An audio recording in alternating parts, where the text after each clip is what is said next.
अस्सलाम वालेकुम स्टूडेंट्स। कल हमने चैप्टर नंबर 7 का इंट्रोडक्शन पढ़ा था। आज हमने एक्सरसाइज 7.1 स्टार्ट करनी है।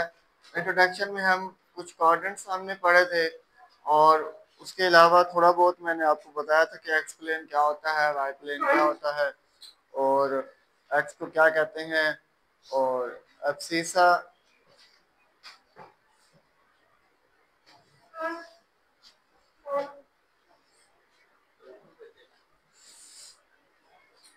एक्स कोऑर्डिनेट को एब्सीसा कहते हैं और वाई कोऑर्डिनेट को ऑर्डिनेट कहते हैं। तो ये उन्होंने बताया था। ठीक है जी। तो अब जो है ना एक डिस्टेंस फार्मूला है और आगे आता है एक मिड पॉइंट फार्मूला। ये दो फार्मूले हैं, दोनों तकरीबन एक जैसे हैं। थोड़ा सा इसमें फर्क है, इधर स्क्वायर रूट आ जाता है, उधर स्क्वायर रूट नहीं होता, उसमें और वैल्यूज होती हैं। सवाल करते हैं, सवाल करने के बाद देखते हैं क्या होता है। अब ये एक्सरसाइज जो 7.1 का क्वेश्चन नंबर 1 है, ये एमसीक्यू टाइप है। इसमें ये बताना है कि describe the location in the plane of the point P of x y for which. आपके पास सवाल दिए हुए हैं, आपने बताना है कि ये कौन से प्लेन में लोकेट कर रहे हैं। जिस तरह एक्स ग्रेटर देन 0 है, एक्स बड़ा है किससे, 0 से बड़ा है, तो इसका मतलब जब एक्स 0 से बड़ा होगा वो फर्स्ट क्वाड्रेंट में होगा और पॉजिटिव भी है। एक्स बड़ा है और पॉजिटिव भी है तो कौन से क्वाड्रेंट में होगा। सिर्फ ये बताना है कि लोकेट किस क्वाड्रेंट में कर रहा है, ये फर्स्ट क्वाड्रेंट में कर रहा है। सिर्फ जस्ट आंसर इसका ये लिखना है कि एक्स 0 से जब बड़ा है इसका मतलब पॉजिटिव वैल्यू है और पॉजिटिव वैल्यू फर्स्ट क्वाड्रेंट में होती है। सही है। तो ये उसके बाद जो दूसरा है कि x greater than 0 and y greater than 0, कि एक्स भी बड़ा है और वाई भी क्या है, बड़ा है। तो ये क्या हो जाएगा हमारे पास। तो ये जो है ना हम कर लेते हैं कि जो जो एक्स ग्रेटर देन 0 है, ये एक तो फर्स्ट क्वाड्रेंट में है, एक फोर्थ क्वाड्रेंट में भी है। या तो इसको आप करेंगे, ये हाफ है, हाफ कोऑर्डिनेट। ये देखें इस तरह, ये हमारे पास एक पूरा बन जाता है ना एक्स वाई प्लेन। तो एक्स ग्रेटर देन 0 इसमें भी है और इसमें भी है, तो इन दोनों में ये आधा ये आधा ही है। तो एक्स ग्रेटर देन 0 आप हाफ भी कह सकते हैं कि हाफ क्वाड्रेंट्स आपके पास आते हैं। ठीक है। तो ये हाफ कह सकते हैं, फर्स्ट क्वाड्रेंट कह दें और फोर्थ क्वाड्रेंट कह दें। इसके दो तरीके हैं, जिस तरीके से मर्जी कह दें। वैसे ये तरीका ठीक रहेगा, फर्स्ट क्वाड्रेंट और फोर्थ क्वाड्रेंट। आंसर पे नहीं जाना, तो सारा कुछ बस वही है जो मैं बता रहा हूँ। या तो वो इस तरह लिखा होगा आंसर में कि ये फर्स्ट हाफ है, ठीक है, या तो ये लिखा होगा कि फर्स्ट क्वाड्रेंट में भी है और फोर्थ में भी है। एक्स ग्रेटर देन 0 इन दोनों क्वाड्रेंट्स में है ना, बस ये लिखा होगा। ठीक है जी, सिर्फ बताना है। तो ये इसको लिखने का तरीका आप देख लें। एक्स जो है वो ग्रेटर देन 0 है, ये पहला पार्ट है बेटा इसका, ग्रेटर देन 0। अब ये किस क्वाड में होगा, फर्स्ट में और फोर्थ में। ठीक है, ये फर्स्ट और फोर्थ ये क्वाड्रेंट्स के अगर आप नाम दे देना ये ठीक रहता है, बाद में जो है ना बस गलती नहीं होती। इसमें आपको पता भी, आपने काफी सारा पढ़ा हुआ है क्वाड्रेंट में कौन सा नेगेटिव है कौन सा पॉजिटिव है। अब जिस तरह अब ये आ गया सेकंड जो पार्ट है, x greater than 0 and y greater than 0, ये आंसर है। सेकंड जो पार्ट है इसमें है कि एक्स ग्रेटर देन 0 है, वाई भी ग्रेटर देन क्या है, 0 है। तो ये कौन से क्वाड में है, दोनों पॉजिटिव। सिर्फ फर्स्ट क्वाड में है दोनों पॉजिटिव, तो आप आंसर लिखेंगे सिर्फ फर्स्ट क्वाड्रेंट। जी नहीं, कोई शो नहीं कराना, सिर्फ बताना है। ठीक है, ये एक्स एक्सिस हो गया और ये वाई एक्सिस हो गया और ये वाई प्राइम हो गया और ये एक्स प्राइम। जहाँ पे प्राइम है तो वो वाली तो नेगेटिव वैल्यू है, जहाँ पे एक्स प्राइम नहीं है वो पॉजिटिव है। तो ये एक्स इधर पॉजिटिव है, वाई भी इधर पॉजिटिव है, तो फर्स्ट क्वाड्रेंट में पॉजिटिव है। इस क्वाड्रेंट में एक्स नेगेटिव है, वाई क्या है, पॉजिटिव है। इस क्वाड्रेंट में ये नहीं होगा, तीसरे में तो वैसे भी दोनों नेगेटिव है, तो चौथे में एक प्लस का है एक माइनस। ठीक है जी। उधर कहा है कि एक्स ग्रेटर देन 0 है और वाई भी ग्रेटर देन क्या है, 0 है, तो दोनों पॉजिटिव इस क्वाड्रेंट में। सही है। आप क्या मैं तो आपको समझा रहा था, आप कुछ और देख रहे हैं।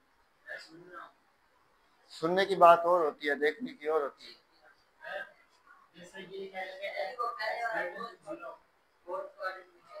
दोनों प्लस के, एक्स इधर भी प्लस का है, ऊपर भी प्लस का है, फर्स्ट में भी प्लस है, फोर्थ में भी प्लस का है। और फर्स्ट में दोनों पॉजिटिव होते हैं, आपको नहीं पता? First quadrant, second, third, fourth quadrant नहीं पढ़ा आपने? 2-3 हफ्तों से एक ही काम कर रहे हैं क्वाड्रेंट वाला।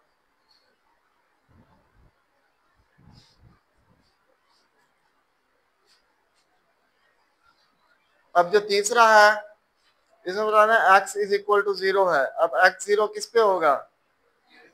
नहीं तो x इज इक्वल टू 0 जो है, x 0 कब होता है? जब x 0 होता है तो वो y प्लेन पे होता है, y प्लेन पे होता है। अगर x 0 होगा तो y प्लेन पे होगा, y एक्सिस पे। अगर y 0 होगा तो x एक्सिस पे होगा।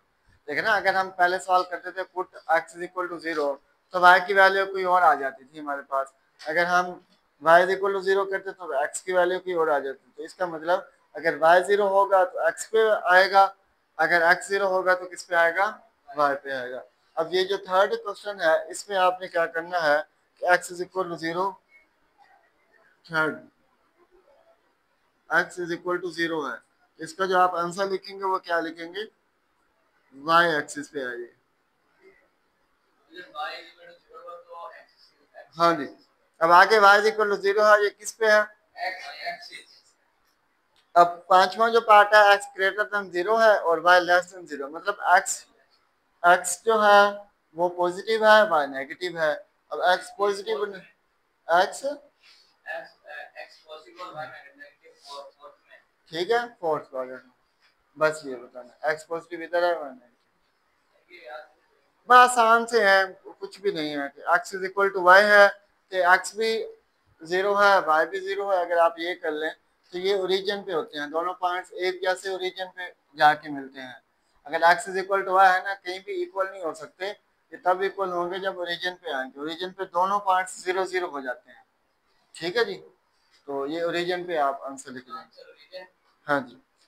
उसके बाद है कि x ग्रेटर और इक्वल टू 3। बाकी आप पार्ट्स देख लीजिएगा, ये खुद से करने वाले एमसीक्यूज टाइप हैं सारे। अगर इसमें कोई आपको मसला आ रहा है तो इसके पीछे आंसर्स भी लिखे हुए हैं, तो ठीक है, तो ये आप सारा कुछ देख लीजिएगा। ठीक है बेटा, x and y have opposite science.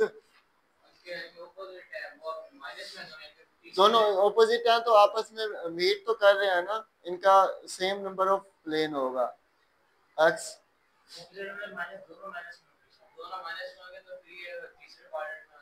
हाँ जी, ठीक है। और अगला है question number 2, distance, find the distance between the point. Points के दरमियान डिस्टेंस मालूम करना है। बहुत आसान सा सवाल है, इसके लिए जस्ट आपको फार्मूला याद करना पड़ेगा। तो डिस्टेंस का फार्मूला ये है,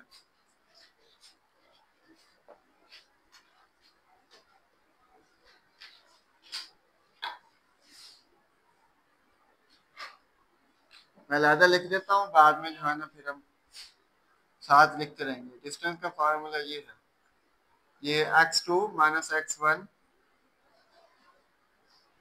मॉड का square plus y2 minus y1 mod कहते हैं, ठीक है, या एब्सोल्यूट कहते हैं, जो भी कहते हैं, वैसे मॉड नाम जो है ना बस ठीक है।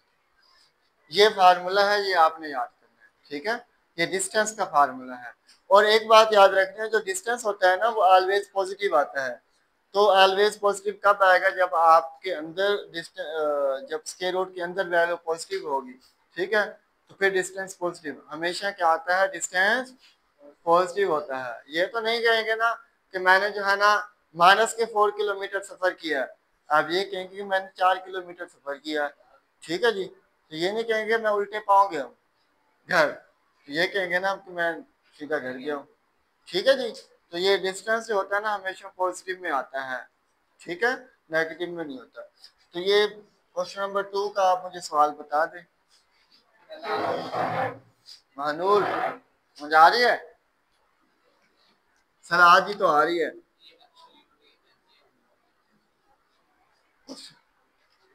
कुछ नहीं जी, अब ऑर्डर पेयर मैंने आपको बताए हैं, ऑर्डर पेयर में पहली वैल्यू हमेशा किसकी होती है?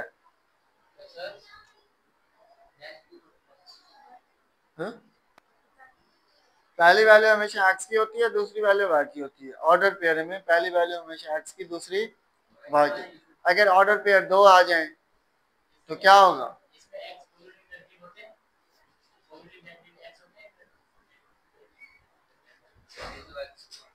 तो क्वेश्चन नंबर 2 का जो पहला पार्ट है ना, वो देखें, मैं आपको इसमें बताता हूँ। ए इंटू 6 7 और बी है 0 और -2,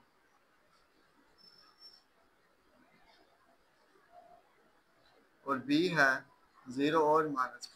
ये आपके पास दो पॉइंट्स दिए गए हैं, मतलब ये एक ग्राफ है, इस तरह एक ग्राफ है, और ये एक लाइन लग रही है, एक पॉइंट ये है, एक पॉइंट ये। इन दोनों पॉइंट के दरमियान जो डिस्टेंस है, ये वाली लाइन, ये आपने मालूम करनी है, ठीक है? तो उसके लिए ये डिस्टेंस फार्मूला लगा है, डिस्टेंस फार्मूला आपने लगाना है, ठीक है? अब ये देखें, अब फार्मूला के मुताबिक हमें x1 चाहिए, x2 चाहिए, y1 और y2 चाहिए, ठीक है जी? वो कैसे आएगा? आपको पता है कि ऑर्डर पेयर में पहली वैल्यू x की होती है, दूसरी y की होती है, ठीक है? अगला भी ऑर्डर पेयर होगा, पहले x की होगी, दूसरी y की होगी, लेकिन अब हम इसको नाम दे देंगे। ये जो हमारे पास पहला ऑर्डर पेयर है, इसको x1 कहेंगे, इसको x2 कहेंगे, इसको y1 कह देंगे, इसको क्या कह देंगे? y2 कह देंगे, ठीक है ना? अगर सबको एक ही नाम दें तो फार्मूला भी कंप्लीट नहीं हो रहा हमारा, इसलिए हम क्या कर देंगे, इसको सबसे पहले नाम दे देंगे, ठीक है? पहले ऑर्डर पेयर में पहली वैल्यू x1 और दूसरी y1, दूसरे ऑर्डर पेयर में पहली वैल्यू x2 और दूसरी क्या होगी? y2 होगी, ठीक है? तो ये देख, अब फार्मूला क्या था, फार्मूला लगा लें जी। d इज इक्वल टू, अब डिस्टेंस आपने निकालना है किसके दरमियान? ए और बी के दरमियान, ठीक है? तो ये आप लिख लें, x2 minus x1 plus into y2 minus y1, ठीक है बेटा? ये आ गया। अब जस्ट इसमें वैल्यूज पुट करनी है। आप सबके पास कैलकुलेटर्स होंगे, सारी वैल्यूज इसके अंदर लिखे, जो है ना, आप आंसर निकाल लेना, ठीक है? ये देखें, अब ये d इज इक्वल टू हो जाएगा A B is equal to, अब ये x2 वाली वैल्यू कौन सी है? x2 0 है, तो आप लिख देंगे 0, माइनस x1 क्या है? 6 है, तो आप क्या लिख लेंगे? 6, ठीक है जी? उसके बाद प्लस है y2, y2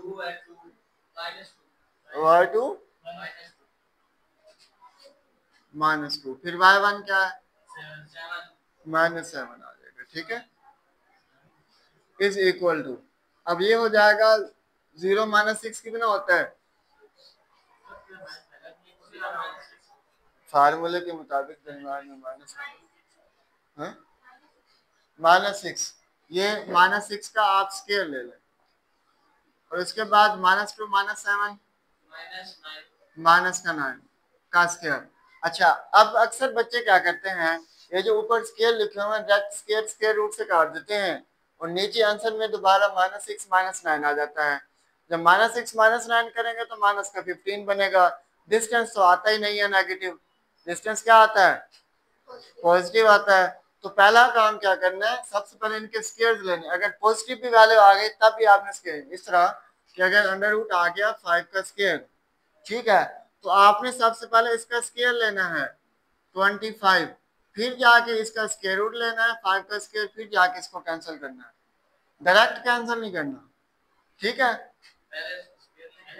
हाँ जी, ये दोबारा बेशक वही बन जाए, लेकिन आपने लेना पहले स्केयर है, उसके बाद जाके स्केयर रूट काटना है, क्योंकि नेगेटिव का जब स्केयर देते हैं तो वो पॉजिटिव हो जाता है।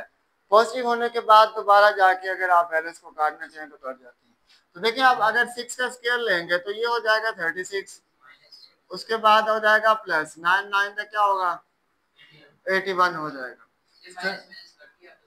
माइनस का स्केयर, माइनस माइनस प्लस नहीं होता, माइनस का स्केयर, माइनस का स्केयर, माइनस माइनस क्या होता है? प्लस होता है, ठीक है। तो इनको प्लस करें, 36 प्लस 81 जी 117,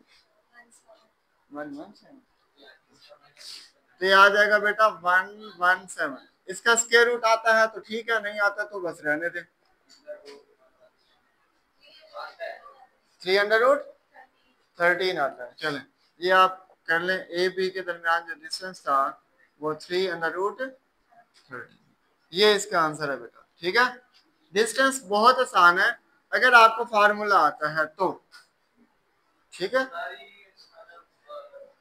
सारा काम जो है ना फार्मूले पे डिपेंड करता है, अगर फार्मूला आपको आता है तो आपको आ जाएगा जी। होगा इसी तरीके से, स्क्वायर लेना है, स्क्वायर लेने के बाद फिर इसका अंडर रूट लेना, वैल्यूज को प्लस करना है, ठीक है।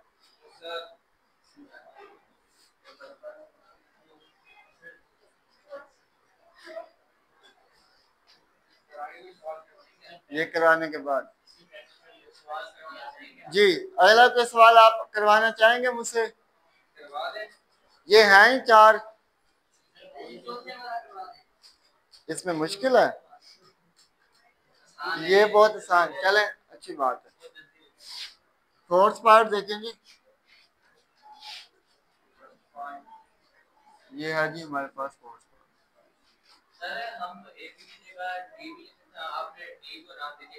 नहीं नहीं, ए बी पॉइंट से मैंने डी को ए बी का नाम नहीं दिया, डिस्टेंस ए बी के दरमियान फाइंड आउट करना था इसलिए मैंने ए बी दिया। हाँ जी, ठीक है। और ये भी साथ लगाएंगे ताकि पता चल जाए कि डिस्टेंस आया।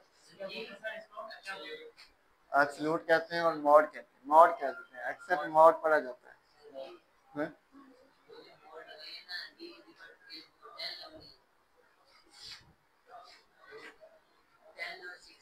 आपको समझ आ रहा है?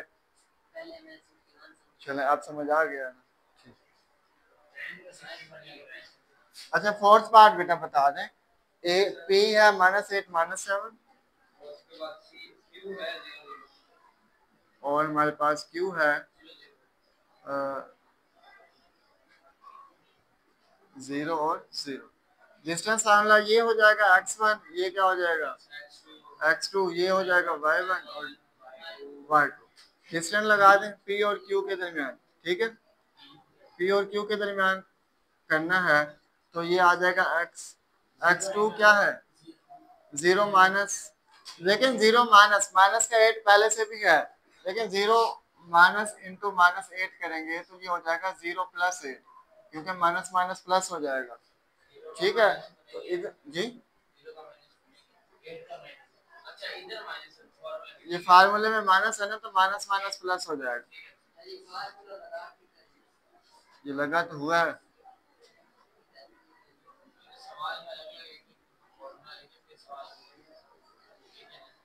माइनस इंटू ये हो जाएगा 0 प्लस 7, ये भी 7 हो जाएगा प्लस का, ठीक है जी।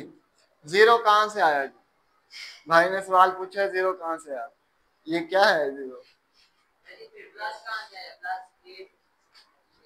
वो मैंने अभी तो समझाया आपको, आप देख कहीं और रहे होते हैं, आप बात में इसलिए समझते हैं।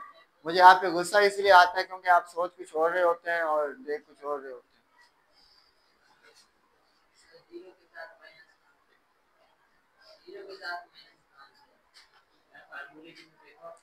0 के साथ प्लस है, आपको किसने कहा माइनस है?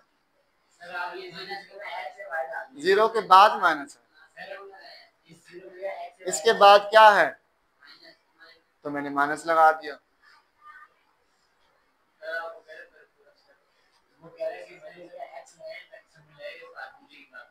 नहीं, ये सवाल का हिस्सा नहीं है, ये फार्मूला, ये मैंने जस्ट फार्मूला इसलिए लगाया ताकि आपको पता चल जाए। वैसे आप लगा के कर सकते हैं, वो मसला नहीं है, लेकिन वैसे जो सवाल बनता है ये बन रहा है, वैल्यूज बनी हुई है, आप डायरेक्ट भी कर सकते हैं, लेकिन जिसको नहीं आता फार्मूला भी लगा सकता है।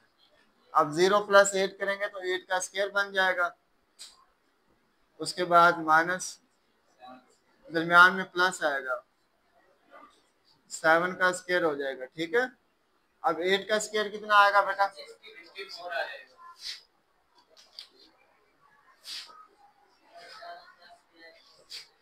7 का 49, अच्छा जी, क्या बात। 8 का 64, 49 प्लस कर देंगे बेटा इसको, ये आ जाएगा पी और क्यू इज इक्वल टू 113। जी इसका क्या आता है स्क्वायर रूट अगर आप लें जी, चले 113 इसका आंसर है बेटा, ये पी क्यू, ठीक है, ये 113 इसका आंसर है। नहीं, आप इतना ही लिखें। आपने सेकंड क्वेश्चन में पहले डी इक्वल ये भी लगाया, इसका यहां पर करना है कि डायरेक्ट प्लस में डी इक्वल वैल्यू आ गई। जी मैंने कहा तो है आप डायरेक्ट कर सकते हैं जी, डायरेक्ट लेते लेकिन वो डी आपने शुरू लगाया, डी इक्वल आगे ए बी, ये जब आप मॉड लगाएंगे ना साथ पता चल जाएगा कि डिस्टेंस लिया होगा, लेकिन उसकी शर्त ये है कि ये साथ ये दो वाली जो लाइनें हैं ये लाइनें हो, फिर पता चलेगा डिस्टेंस है, नहीं तो पता नहीं चलेगा।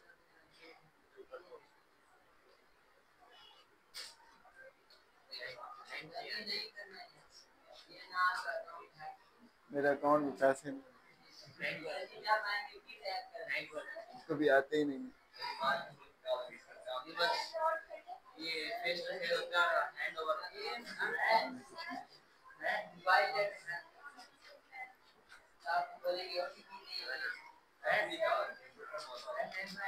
ठीक है जी,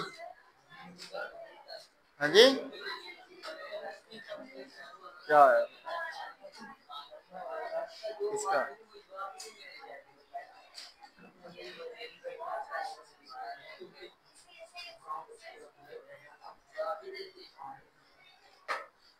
नेक्स्ट बेटा पार्ट देखें।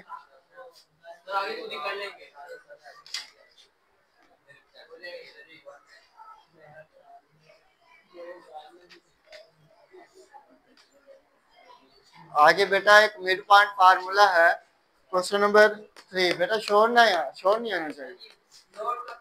नहीं बेटा मिड पॉइंट फार्मूला देख लें उसके बाद कीजिएगा। मिड पॉइंट फार्मूला भी बहुत आसान सा ही है, इसमें क्या करना है आपने, ये मिड पॉइंट फार्मूला है,